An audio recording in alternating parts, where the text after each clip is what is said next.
기도할 수 있는데 왜 걱정하십니까? 기도하면서 왜 여러분 안녕하세요. 방은미의 타작마당입니다. 오늘도 저와 함께 은혜를 나누시는 시간 되시기를 바랍니다. 오늘은 부부들이 겪는 갈등의 문제를 어떻게 신앙으로 해결할 수 있는지에 대해서 이야기해 보려고 합니다. 이 영상을 보시는 분들 중에 부부의 어려움을 겪는 분이 계시다면 도움이 되시기를 진심으로 바랍니다. 우리가 은퇴한 뒤에 TV 보는 것이 유일한 낙이 되었습니다. 그 프로그램들 중에 부부가 불협화음 상태에서 이혼 문제로 대담하는 프로를 보면서 참으로 안타까움을 느꼈습니다. 이혼 사유는 너무 다양했습니다. 저는 세상 사람들이 구제불능 상태로 고통하는 그런 이혼 사례에 대해서 어떤 해답도 줄 수 없는 사람이지만 오직 예수님만 이 세상의 모든 문제의 해답이라고 말씀드립니다. 여러분, 정말 사랑해서 결혼했습니까? 요즘은 결혼 예비 학교, 결혼 준비 교육 프로그램들이 많이 있습니다. 제가 결혼할 당시에는요, 그런 예비 교육이나 결혼을 위한 정보가 전혀 없을 때였습니다. 혹시 오늘날에도 젊은이들이 저처럼 아무 준비 없이 결혼했을 수도 있습니다. 그런데 결혼 후에 문제점을 알게 되었다면 얼마나 실망되겠습니까? 그렇다고 결혼을 다시 물을 수도 없고요. 얼마나 답답하겠습니까? 그러나 모든 상황을 뚫고 나가는 것이 부부 생활입니다. 결혼식에 가보면요, 주례자가 결혼 서약을 하지요. 아플 때나 힘들 때나 어려움을 겪을 때나 검은 머리가 팥뿌리가 될 때까지, 죽음이 서로 두 사람을 갈라놓을 때까지 서로 사랑하겠습니까? 라고 주례자가 물으면 두 사람 다 네 하고 대답했을 것입니다. 마태복음 19장 6절 말씀입니다. 그런즉 이제 둘이 아니요 한 몸이니 그러므로 하나님이 짝지어 주신 것을 사람이 나누지 못할지니라. 이것은 결혼 계약입니다. 그런데 왜 결혼 계약을 파기하려 합니까? 일반적으로 성격 차이, 감정 문제 같은 단순 사유로 이혼을 쉽게 하는데 어찌되었든 이혼이란 하나님의 법을 어기는 일입니다.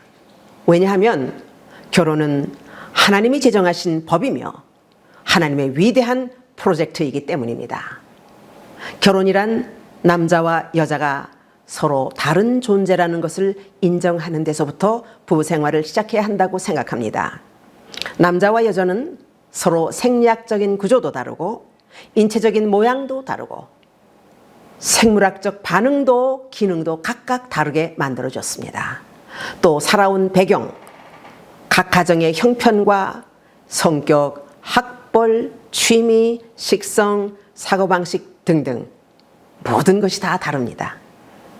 그래서 부부는 서로 다른 면에 대해서 관심과 사랑을 가지고 살펴주는 것이 중요하다는 말입니다. 보통 보면요, 연애할 때는 그렇게 사랑한다고 하면서 다정하다가 이상하게도 결혼만 하면 그때부터 싸우는 것입니다. 생각해 보니까요, 서로 다른 남녀가 만나서 하나 되기 위한 작업을 하는 일이 그렇게 쉽지 않다는 말입니다. 그러나 기분 나쁘다는 감정에 묶여서 그 감정 싸움이 일상이 되면 부부 사랑은 간 곳이 없습니다. 서로 마음의 상처를 받게 되고 아무 이득이 없는 허송 세월로 끝이 보이지 않는 허무한 인생을 살게 된다는 것이죠.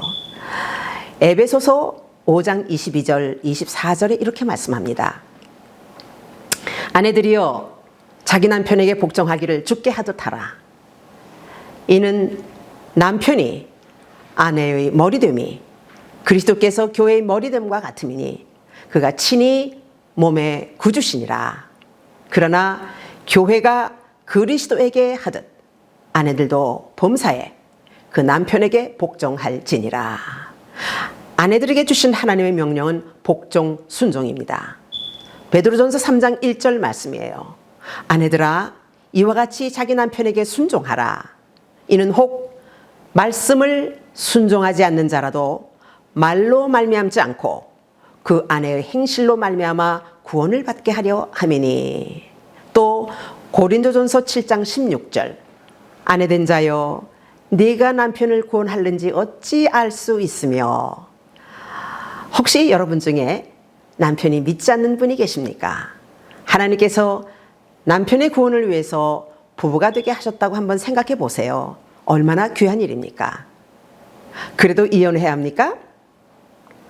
그래서 남편에게 순종하는 것이 마땅한 일이라고 골로새서 3장 18절에 말씀하고 있습니다. 자, 이제는 남편들에게 명령하십니다. 에베소서 5장 25절 말씀. 남편들아, 아내 사랑하기를 그리스도께서 교회를 사랑하시고 위하여 자신을 주심같이 하라.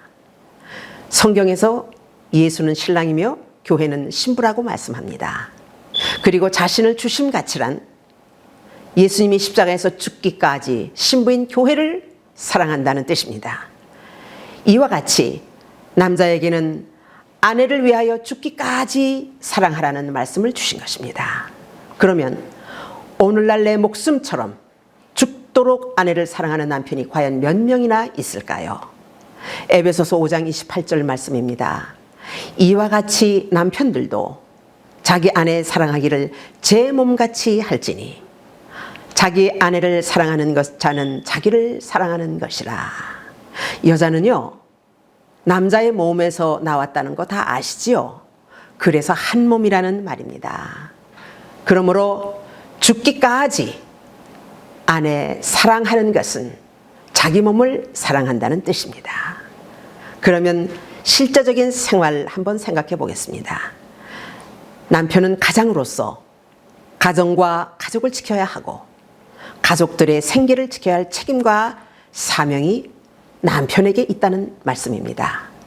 또 아내는 아내로서 집안 살림을 잘 꾸리고 남편이 일을 잘 하도록 내조하고 자녀들이 건강하게 자라서 좋은 교육으로 이 사회에서 또 하나님이 쓰시는 일꾼으로 성장하도록 잘 지도하고 양육해야 하는 것입니다. 이런 생활은 현모양처로서 아내의 사명입니다. 그런데 기본적인 부부의 사명은 간 곳 없고 서로 무례하게 행동하며 싸우니까 이런 이혼 소동이 나는 것이지요. 베드로전서 3장 7절 말씀입니다. 남편 된 자들아, 이와 같이 지식을 따라 너희 아내와 동거하고 저는 더 연약한 그릇이요 또 생명의 은혜를 유업으로 함께 받을 자로 알아 귀히 여기라. 이는 너희 기도가 막히지 아니하게 하려 함이라. 지식을 따라, 적어도 하나님을 아는 지식이 있는 사람은요, 남편에게 아내에게 함부로 하지 않습니다. 그래서 부부 생활에도 기본적인 예의와 말씀이 지식이 있어야 한다는 말씀입니다. 저는 아직까지 존댓말을 사용합니다. 존댓말을 사용하면 싸움을 피하게 하지요. 여러분, 부부싸움으로 상대방의 마음에 상처를 주고 상대의 인격을 짓밟는 아픈 말들, 이런 것을 언어폭력이라고 말하죠. 또 문제가 있습니다. 구타하는 남자들이 그렇게 많다고 하는군요. 만약 남자가 순식간에 주먹을 날면 여자가 무엇으로 막습니까? 후라이팬으로 막습니까? 빗자루로 막습니까? 막을 길이 없습니다. 이런 버릇 성격 탓입니까? 잘못 보고 배운 탓입니까? 어찌되었든 여자는 연약한 그릇이라고 말씀합니다. 생각해 보세요. 연약한 여자 때릴 데가 어디 있어요? 내 아내가 되어준 것, 또 내 귀한 자식들을 낳아준 것 감사하게 생각하고 귀하게 여겨야 합니다. 기도가 막히지 않기란 말씀을 생각해 보십시오. 밤낮 가리지 않고 남편과 가족들을 위해서 기도하는 사람은 아내 한 사람뿐일 것입니다. 누가 내 생명처럼 그렇게 기도하겠습니까? 정말요, 너무 괴로우면 기도도 나오지 않습니다. 너무 괴로워서 기도를 하지 못하는 상황까지 간다면 이것은 기도를 못하게 하는 배후, 바로 두 사람이 다 사단의 조종을 받고 있다는 것입니다. 요한 1서 3장 8절 말씀입니다. 죄를 짓는 자마다 마귀에게 속하나니 마귀는 처음부터 범죄함이라. 하나님의 아들이 나타나신 것은 마귀의 일을 멸하려 하심이라. 그래서 예수님이 마귀의 올무에 묶여서 고통하는 영 죽었던 영혼을 구원하시기 위해서 이 땅에 오신 것입니다. 영혼을 구원하는 일은 마귀와의 영적 전쟁입니다. 기억할 것은요, 마귀는 원격 조종하는 파괴의 영, 싸움의 영, 불리케 하는 영입니다. 여러분, 깊이 생각하십시오. 부부는 원수가 아니에요. 마귀는 부부 사이를 이간합니다. 부부 사랑을 파괴합니다. 그리고 가정을 파괴시키는데 바로 마귀의 최종 목적은 파괴한다는 말입니다. 여러분, 정신 바짝 차리십시오. 우리 모두는 함께 천국 가야 할 가족들입니다. 남편은 자신의 속살 같은 아내를 귀하게 여기고 내 몸같이 사랑해 주어야 합니다. 아내들이여, 남편은 여자의 머리입니다. 머리가 없는 몸은 죽은 시체입니다. 남편의 존재를 귀하게 존중해서 남편을 보살펴야 합니다. 그렇게 잘 보필하며 순종해야 되는 것이 아내의 본분입니다. 부부가 이렇게 되어야 균형 잡힌 가정을 이룰 수 있게 되는 것입니다. 우리 부부도요, 하나님을 몰랐을 때 서로 추구하는 세계가 달랐기 때문에 서로 엄청나게 불행을 겪었던 가정이었습니다. 그런데 예수 믿은 후 성령님께서 말씀을 가지고 두 사람을 회복시켜 주셨습니다. 우리는 각각 다른 세상을 바라보고 살았었습니다. 그런데 모든 것을 십자가에 초점을 두고 맞추도록 역사해 주셨습니다. 그래서 깨어진 부부 관계를 다시 회복시켜 주셨고, 그 후 하나님이 함께 하시는 가정으로, 또 지금은 주의 종으로서 함께 사역하는 부부가 되게 해 주셨습니다. 올해가 우리 결혼 50년 차 되는 금혼해입니다. 50년이 되는 동안 우리도 아픔과 섭섭함과 눈물과 고통과 분노와 도저히 소망이 없어 보이는 눈앞이 캄캄할 때도 있었습니다. 제가 살아온 부부 생활은 자랑할 것이 없습니다. 그러나 감히 이 시간 고통하는 모든 부부들에게 말씀드립니다. 여러분, 가정이 파괴 일보 직전에 있을지라도 하나님이 손만 대시면 모든 상황을 변화시키고 여러분의 가정을 회복시켜 주십니다. 하나님은 하나 되게 하시는 영이십니다. 하나님은 회복해 하시는 영이십니다. 고린도전서 7장 5절에 말씀합니다. 서로 분방하지 말라. 다만 기도할 틈을 얻기 위하여 합의상 얼마 동안은 하되 다시 합하라. 에베소서 4장 26절 말씀입니다. 분을 내어도 죄를 짓지 말며 해가 지도록 분을 품지 말라. 부부싸움은 죽고 사는 문제가 아닙니다. 분이 나더라도 감정의 노예가 되지 마십시오. 속히 감정을 버리고 부부간 관계를 지켜야 합니다. 성격이 맞지 않아서 이혼하겠다고 말하지 마십시오. 그것은 네가 이기냐 내가 이기냐 기싸움 하는 거예요. 기싸움은 세상 사람들과 하는 것입니다. 감정과 자존심, 고집을 버리세요.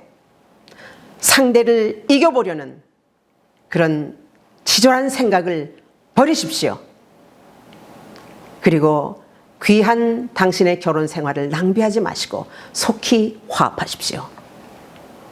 사람들이 부부 생활을 하면 얼마나 길게 하겠습니까? 우리가 이 땅에서 생명 있을 동안에만, 살아 있을 동안에만 부부입니다. 사랑하는 여러분, 결혼은 하나님의 명령입니다. 어디서부터 서로 감정이 엇갈렸는지 그 원인이 무엇인지를 찾아보십시오. 속히 감정 싸움을 그치고 부부 생활을 회복하십시오. 하나님은 여러분이 부부 사랑으로 회복되기를 원하십니다. 가정 회복을 위해서 우리가 해야 할 것은 하나님께 자신의 허물과 미련함과 부족함을 고백하며 진솔한 회개 기도를 하나님께 올려드려야 합니다. 그러면 하나님께서 상처받은 여러분의 심령을 치유하시고 힘들었던 부부관계를 다시 빚어주시는 새로운 역사가 여러분의 가정에 시작될 것입니다. 할렐루야. 하나님의 사랑과 은혜를 힘입어서 놀랍게 회복되는 복이 여러분의 가정에 임하시기를 진심으로 축복합니다. 이 영상은 리빙 워터 미션 오브 뉴 라이트에서 제공합니다. 다음 주 이 시간 다시 찾아뵙겠습니다. 여러분 안녕히 계십시오. 기도할 수 있는